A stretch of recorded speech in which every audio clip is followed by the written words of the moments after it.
जय हिंद दोस्तों, the KP education में आप सभी का स्वागत है। दोस्तों, हम लोग डिस्कस करेंगे एनटीपीसी सीबीटी 1 2021 में जितनी भी जीके जीएस पूछे गए हैं और करंट अफेयर्स पूछे गए हैं उसका हम लोग डिस्कशन करेंगे। सेट नंबर 11 है।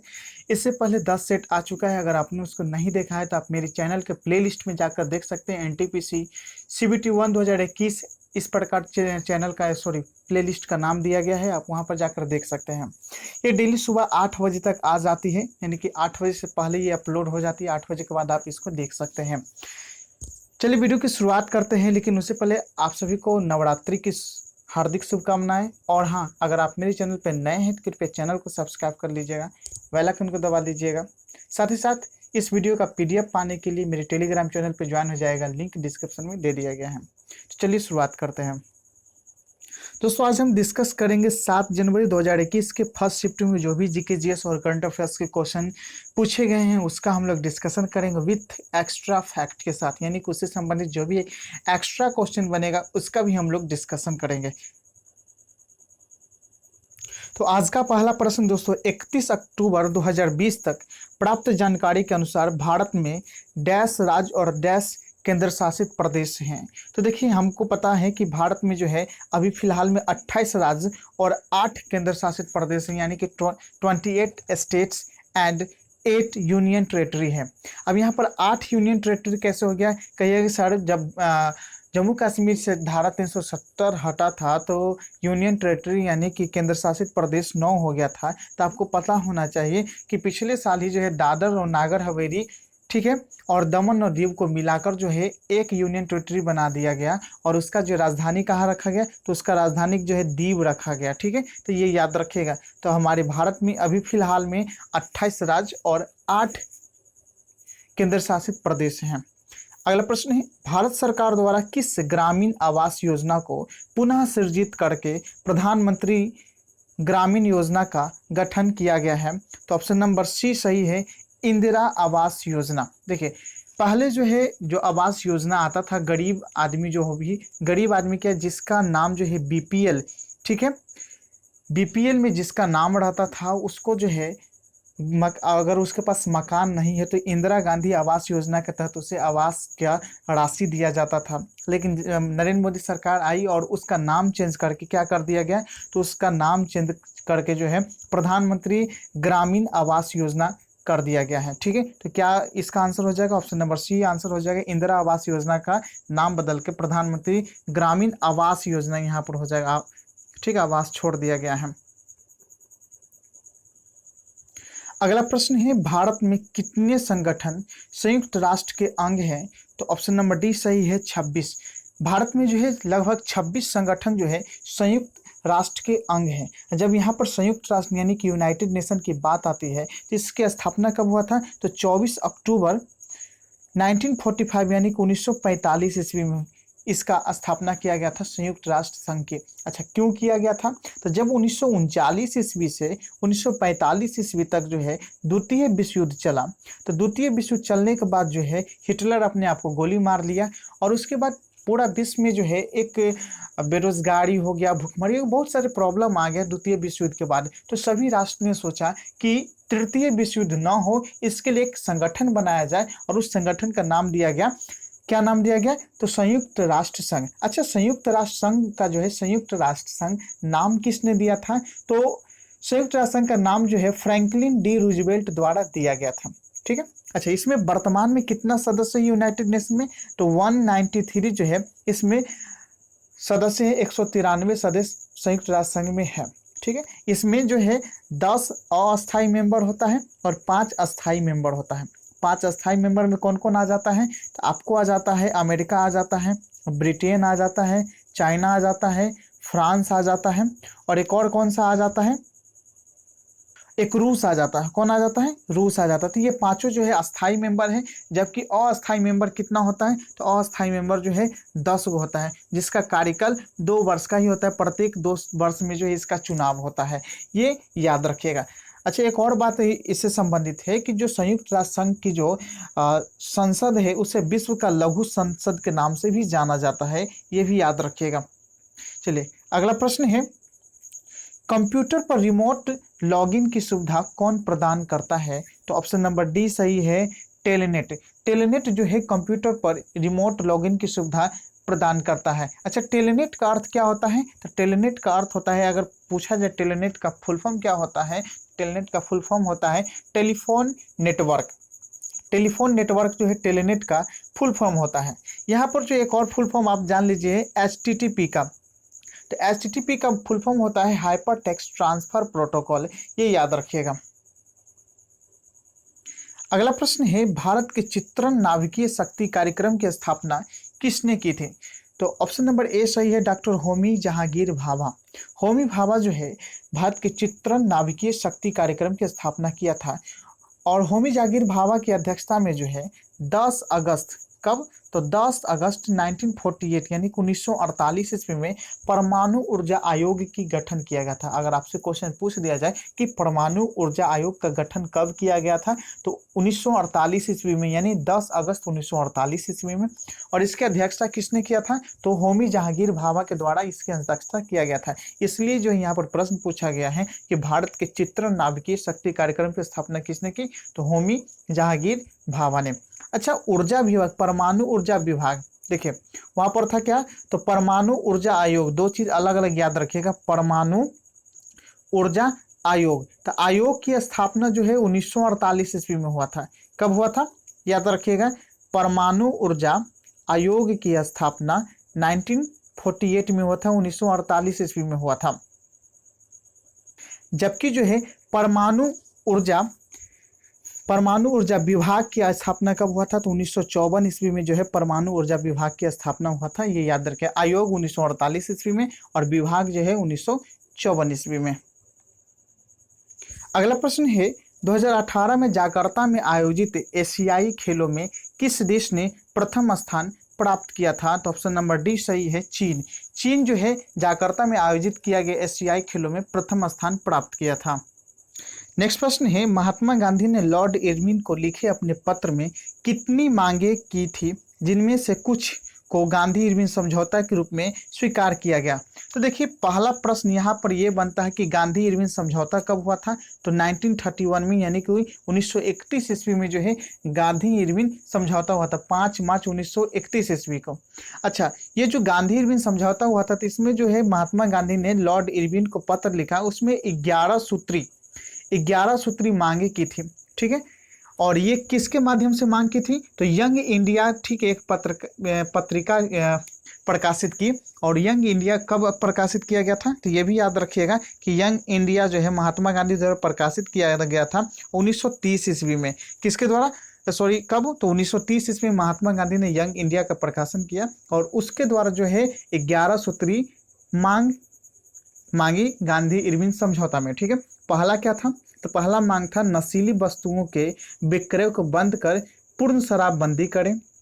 दूसरा था नमक कर खत्म किया जाए। तीसरा था सेना के खर्च में 50% कमी की जाए। चौथा था लगान में 50% की कमी की जाए। पांचवा था भारतीयों को बंदूकों के लाइसेंस दिए जाए। छठा था CID विभाग खत्म किए जाए। सातवां था सिविल अफसरों के वेतन में कटौती हो। आठवां था तटीय नौवाहन भारतीयों के लिए आरक्षित किया जाए। नौवां था रुपए के विनिमय दर घटाकर 1 शिलिंग 4 पेंस कर दी जाए। 10वां था कपड़ा उद्योग को संरक्षण प्रदान किया जाए।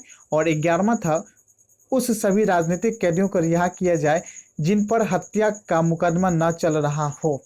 तो ये 11 सूत्री योजना का मांग किए थे यंग इंडिया पत्रिका के द्वारा। जब गांधी में समझौता हुआ था 5 मार्च 1931 ईस्वी को, तो पूरा का पूरा तो मांग नहीं माना गया, लेकिन कुछ न कुछ मांग इसमें जो है मान लिया गया था, इसलिए गांधी में समझौता हुआ था। और जब गांधी में समझौता हुआ तो कौन सा आंदोलन स्थगित हो गया? तो नमक सत्याग्रह आंदोलन जो है स्थगित कर दिया गया था। अगला प्रश्न है, world book and copyright day कब मनाया जाता है? तो ऑप्शन नंबर सी सही है, 23 अप्रैल को। 23 अप्रैल को जो है world book and copyright day मनाया जाता है।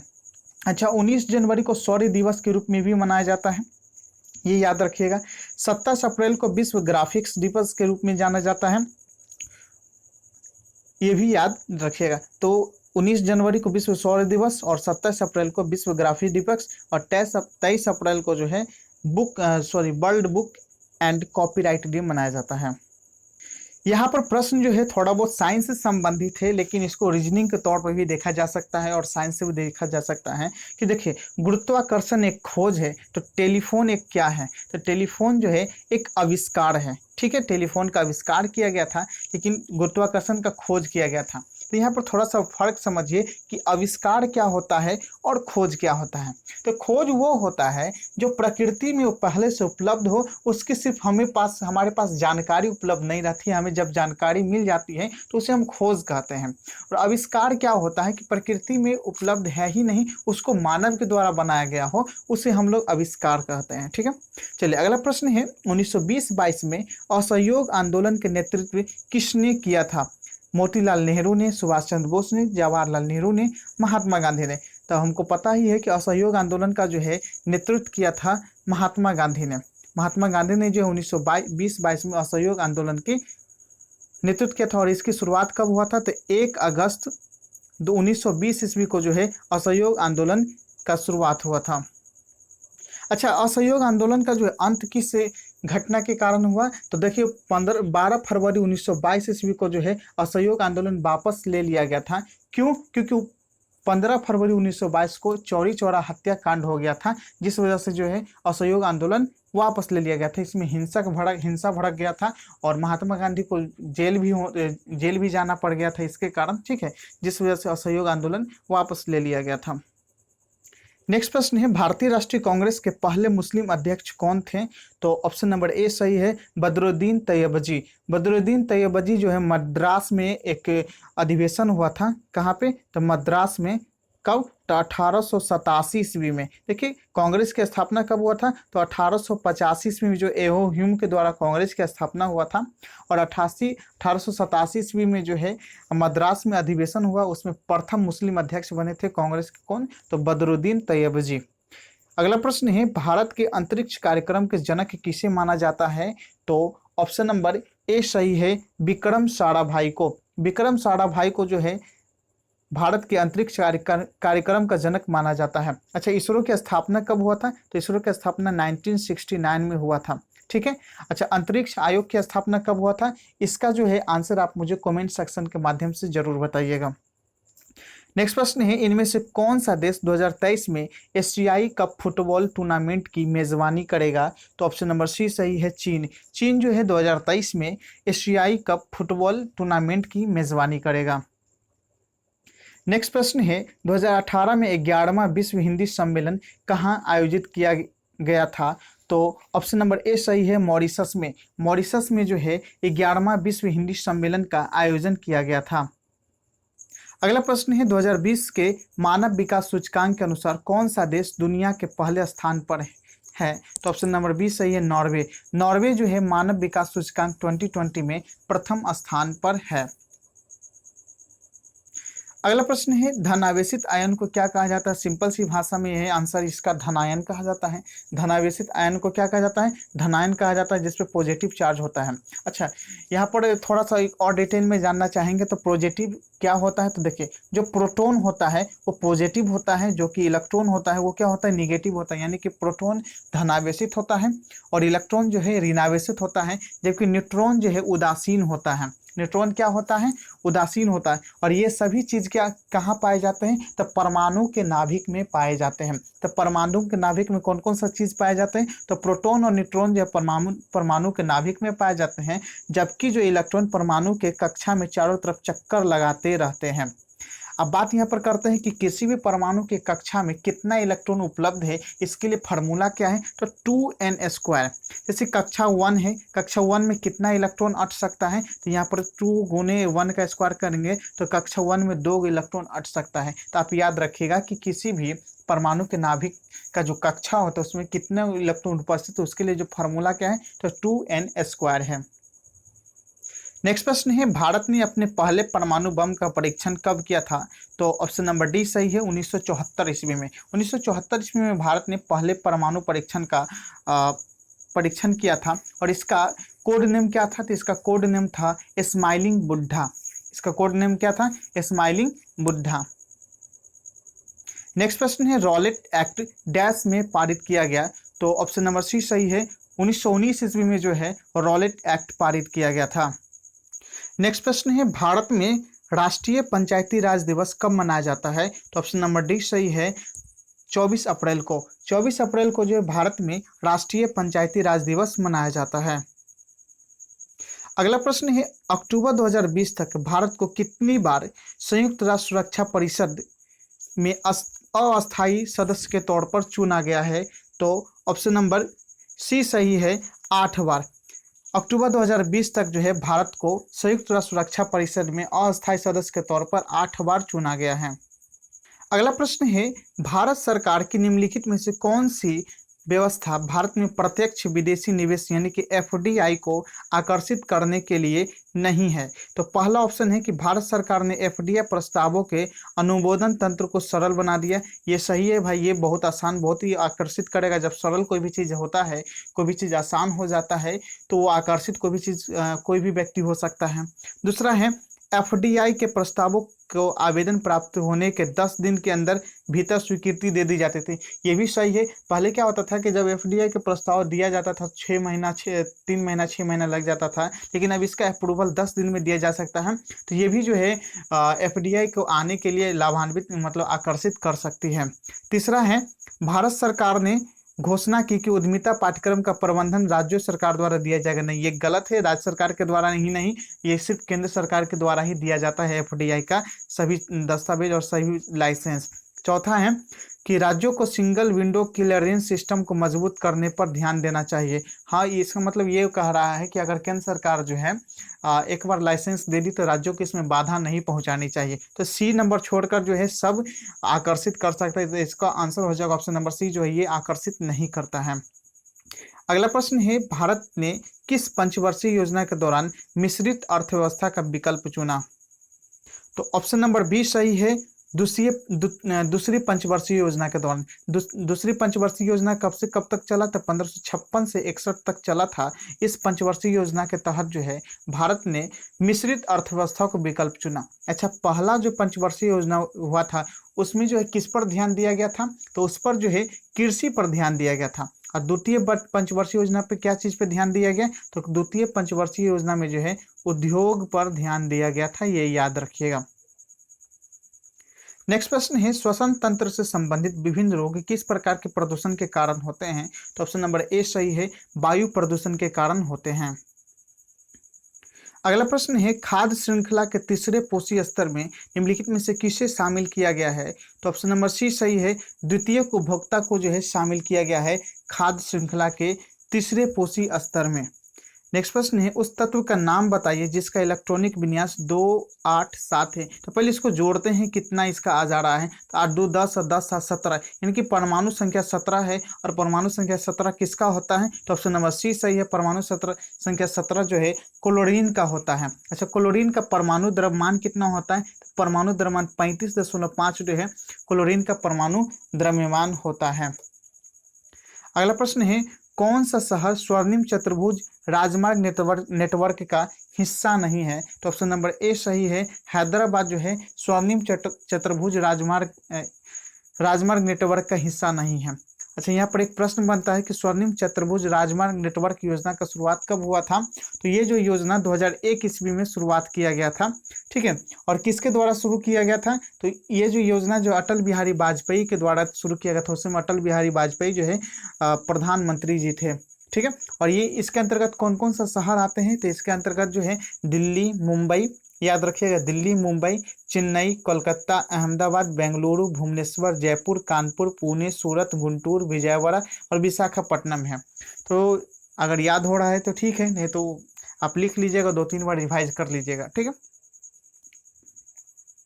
नेक्स्ट प्रश्न है वह प्रसिद्ध भारतीय महिला वकील कौन है जिन्होंने भारतीय दंड संहिता की धारा 370 के विरुद्ध कानूनी लड़ाई का नेतृत्व किया? तो ऑप्शन नंबर सी सही है, मेनका गुरुस्वामी और अरुंधति काटोजू। मेनका गुरुस्वामी और अरुंधति काटोजू जो है भारतीय दंड संहिता धारा 377 के विरुद्ध कानूनी लड़ाई का नेतृत्व किया था। ठीक है, और ये जो धारा है आईपीसी की धारा 377 के मुताबिक जो कोई भी किसी पुरुष या महिला या पशु के साथ प्रकृति की व्यवस्था के खिलाफ यौन संबंध बनाता है तो इस अपराध के लिए उसे 10 वर्ष की सजा या आजीवन कारावास से दंडित किए जाने की प्रावधान है। मतलब यहाँ पर इस दंड संहिता में ये बताया गया कि जो भी जो है किसी पुरुष महिला या पशु के मतलब प्राकृतिक व्यवस्था के खिलाफ मतलब उसके इच्छा के खिलाफ अगर यौन संबंध बनाता है तो 10 वर्ष का सजा का प्रावधान किया गया है। लेकिन इसमें जो है सुप्रीम कोर्ट ने सुधार कर दिया है और सुधार करने के बाद धारा 377 के अंतर्गत ये बताया गया है कि उच्चतम न्यायालय ने ये माना है कि अब जो है समलैंगिक यौन संबंध या अप्राकृतिक रूप से यौन संबंध जो अपराध नहीं है। मतलब ये धारा बेसिकली संबंधित है समलैंगिक यौन संबंध से, ठीक है, जो कि भारत में इलीगल था, लेकिन अब जो है सुप्रीम कोर्ट इसको अपराध नहीं मानता है, इसको लीगल मानता है कि इसमें कोई प्रॉब्लम नहीं है।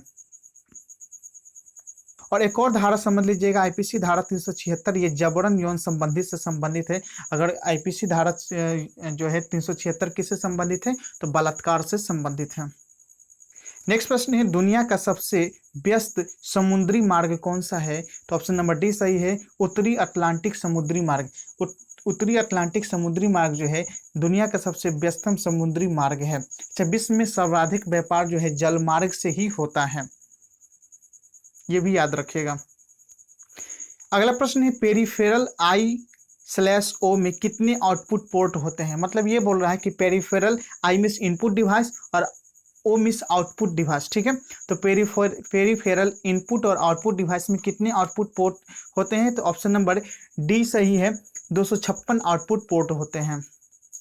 नेक्स्ट प्रश्न है अगस्त 2019 तक प्राप्त जानकारी के अनुसार घरेलू और विदेशी पर्वतारोही के लिए हिमालय की कितनी चोटियां ट्रैकिंग हेतु खुली गई है तो ऑप्शन नंबर बी सही है 137। नेक्स्ट प्रश्न है पर्यावरण और वन के संदर्भ में WCCB का पूर्ण रूप क्या है तो ऑप्शन नंबर ए सही है wild life crime control bureau. WCCB का पूर्ण रूप क्या है तो wild life crime control bureau WCCB का फुल फॉर्म है। नेक्स्ट प्रश्न है भारत सरकार ने किस भारतीय मसाले के लिए अमेरिकी पेटेंट को चुनौती दी और उन्हें इसे रद्द करने के लिए मजबूर किया तो ऑप्शन नंबर डी सही है हल्दी को जो है जो कि हल्दी हमारे लिए बहुत ज़्यादा इम्पोर्टेंट है, उसको जो है अमेरिकी पेटेंट की चुनौती दी और उसे रद्द करने के लिए जो है मजबूर किया। चलिए नेक्स्ट प्रश्न है 2011 की जनगणना के अनुसार डैश भारत का सबसे अधिक आबादी वाला राज्य है तो ऑप्शन नंबर डी सही है Andhra Pradesh. Option number B सही है, सॉरी आंध्र प्रदेश ने, ऑप्शन नंबर बी सही है उत्तर प्रदेश। मुझे ऑप्शन देखने में गलत हो गया इसलिए मैं भी शॉर्ट कर गया कि भाई आंध्र प्रदेश कैसे हो सकता है। तो ऑप्शन नंबर बी सही है उत्तर प्रदेश। 2011 की जनगणना के अनुसार उत्तर प्रदेश जो है भारत का सबसे अधिक आबादी वाला राज्य है। और आबादी घनत्व पूछेगा सबसे ज़्यादा घनत्व कहाँ है तो हमारे बिहार में सबसे ज़्यादा घनत्व है। अच्छा हमारे बिहार में जानते हैं 3 ही चीज़ फेमस है। पहला जनसंख्या हद से ज़्यादा यानी कि अनपढ़ गंवार जनसंख्या। दूसरा भ्रष्टाचार, पूरा भारत से सबसे ज़्यादा भ्रष्टाचार बिहार में ही होता है। और तीसरा सरकारी नौकरी। ये तीनों चीज़ हमारे बिहार में बहुत ज़्यादा फेमस है, ठीक है। चलिए अगला प्रश्न है भारत ने 2017 में विवादित डैश के संबंध में बीजिंग के खिलाफ विरोध करने के बाद पहले बेल्ट एंड रोड फोरम का बहिष्कार किया तो ऑप्शन नंबर ए सही है चीन पाकिस्तान आर्थिक गलियारा यानी कि इन चाइना पाकिस्तान कॉरिडोर जो बन रहा था उसके लिए जो है बेल्ट एंड रोड फोरम का जो है बहिष्कार कर दिया था भारत सरकार ने। नेक्स्ट प्रश्न है निम्नलिखित में से कौन कार्बन का एक अपरूप है तो ऑप्शन नंबर डी सही है हीरा और ग्रेफाइट जो है कार्बन का अपरूप है, ये सभी जानते हैं, बचपन से ही पढ़े हम, ठीक है। तो यहाँ पर ऑप्शन नंबर डी सही है हीरा जो है कार्बन का एक अपरूप है। अगला प्रश्न है निम्नलिखित में से क्या कंप्यूटर का एक घटक नहीं है तो ऑप्शन नंबर डी सही है कागज जो है कंप्यूटर का घटक नहीं है, जबकि ALU CPU मेमोरी ये सब जो है कंप्यूटर का जो है घटक है। अच्छा यहाँ पर फुल फॉर्म अगर पूछेगा ALU का क्या होगा तो ALU का फुल फॉर्म होता है अरिथमेटिक लॉजिक यूनिट, CPU का होता है सेंट्रल प्रोसेसिंग यूनिट, ठीक है। और मेमोरी तो ये तो हमारे कंप्यूटर का स्टोरेज मेमोरी जो होता है चाहे वो रैम हो रोम हो ये सभी चीज़, ठीक है। चलिए अगला प्रश्न है केंद्र और राज्य सरकार द्वारा किस पंडाल विकास एवं प्रबंधन कार्यक्रम को लागू किया जा रहा है तो ऑप्शन नंबर बी सही है हरियाली पंडाल विकास और प्रबंधन कार्यक्रम को लागू किया जा रहा है। अगला प्रश्न है, द्वितीय विश्व युद्ध से प्रभावित देशों में बच्चों और माताओं को आपातकालीन भोजन और स्वास्थ्य देखभाल प्रदान करने के लिए संयुक्त राष्ट्र द्वारा कौन सी एजेंसी बनाई गई थी? तो ऑप्शन नंबर ए सही है, यूनिसेफ। यूनिसेफ एजेंसी बनाई गई थी जिसका पूरा नाम है the United nation international children emergency fund. इसकी स्थापना कब किया गया था? तो यूनिसेफ की स्थापना जो है 11 दिसंबर 1946 को किया गया था। 1945 में संयुक्त राष्ट्र संघ की और 1946 में जो है यूनिसेफ की स्थापना किया गया था। ठीक है। अच्छा, जो यूनिसेफ का है ये इसका मुख्यालय कहाँ है? तो यूनिसेफ का मुख्यालय जो है न्यूयॉर्क में स्थित है, ये भी याद रखिएगा। नेक्स्ट प्रश्न है, खिलाफत आंदोलन का नेतृत्व किसने किया था? ठीक है, तो देखिए महात्मा गांधी तो खिलाफत आंदोलन का नेतृत्व किया था, लेकिन उसका शुरुआत जो है किसने किया था? तो अली बंधु ने। अब हम लोग जो है जानते हैं अली बंधु, लेकिन पूरा नाम हमको पता है, तो पूरा नाम यहाँ पर पूछ दिया गया है और इसका आंसर ऑप्शन नंबर ए सही है, शौकत अली और मोहम्मद अली। खिलाफत आंदोलन का नेतृत्व जो है शौकत अली और मोहम्मद अली ने किया था। ठीक है, इसका जो है समर्थन महात्मा गांधी ने भी किया था और महात्मा गांधी ने इनका समर्थन करने का सबसे बड़ा मोटिव ये था कि भाई हिंदू मुस्लिम एक हो जाए अंग्रेज के खिलाफ। ठीक है, और खिलाफत आंदोलन किस लिए हुआ था? तो तुर्की का जो खलीफा था उसके समर्थन के लिए जो खिलाफत आंदोलन हुआ था। महात्मा गांधी ने किस आंदोलन का नेतृत्व किया था 1920 ईस्वी में? तो असहयोग आंदोलन का। अगला प्रश्न है, 2019 की जीडीपी रैंकिंग के अनुसार अर्थव्यवस्था के आकार के संदर्भ में भारत का रैंक क्या है? तो ऑप्शन नंबर बी सही है, 5वीं भारत का रैंक है। चलिए नेक्स्ट प्रश्न है, 1922 में गांधी जी द्वारा असहयोग आंदोलन स्थगित करने के मुख्य कारण क्या थे? तो पीछे ही डिस्कस किए हैं। उत्तर प्रदेश के चौड़ा चौरी पुलिस स्टेशन में उग्र भीड़ द्वारा आग लगा दिए जाने के कारण जो है चौड़ा चौरी कांड के कारण ही जो असहयोग आंदोलन स्थगित कर दिया गया। अच्छा, ये चौड़ा चौरी कांड कब हुआ था? तो 5 फरवरी 1922 ईस्वी को ये चौड़ा चौरी कांड हुआ था। दोस्तों इस वीडियो में इतना ही जीके जीएस और करंट अफेयर्स था। अगर वीडियो आपको अच्छा लगा तो वीडियो को लाइक कीजिएगा, चैनल को सब्सक्राइब कीजिएगा। फिर मिलते हैं नेक्स्ट वीडियो में। जय हिंद।